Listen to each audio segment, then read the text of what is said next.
Good day, Chester, and welcome to another Chester Historical Society moment with Jackie Brown. Today I've brought you into Stevens Memorial Hall, and I'm taking you into the museum that the Historical Society has. What I brought you in to see today is in this cabinet, and let's take a look. This is an original Vote for Women felt banner that was donated to us by Richard Noyes to the Chester Historical Society. It was owned by Laura Lane, which lived in the Chester College building, which is called the Lane Building, up on Chester Street.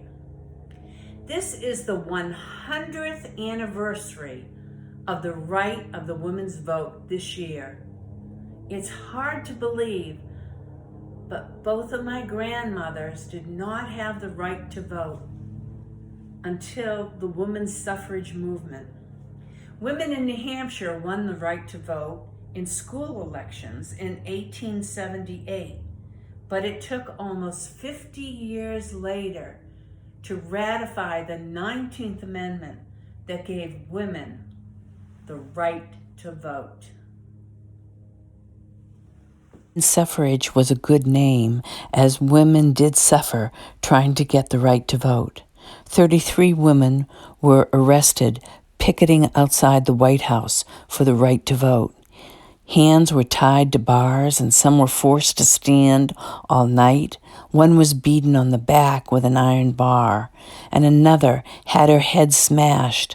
Another suffered a heart attack and was refused medical until the next day. The women's suffrage movement began in the 1840s. It was put on hold during the Civil War. After the war, they resumed. Susan B. Anthony was a crusader for women's suffrage. She was president and founder of the National Women's Suffrage from 1892 to 1900 and paved the way for the 19th Amendment to the Constitution. This is Miss Sally Hovey, chairwoman of the New Hampshire National Women's Party. She had just returned from Washington lobbying senators. The 15th Amendment to the Constitution gave freed male slaves the right to vote, but not women. Thanks to Woodrow Wilson, who put his support behind the 19th Amendment after seeing how women performed during World War I. June 4th, 1919, Congress voted to approve the 19th Amendment 42 years after it was first introduced to Congress. Still, before the amendment became law, 36 states had to ratify it.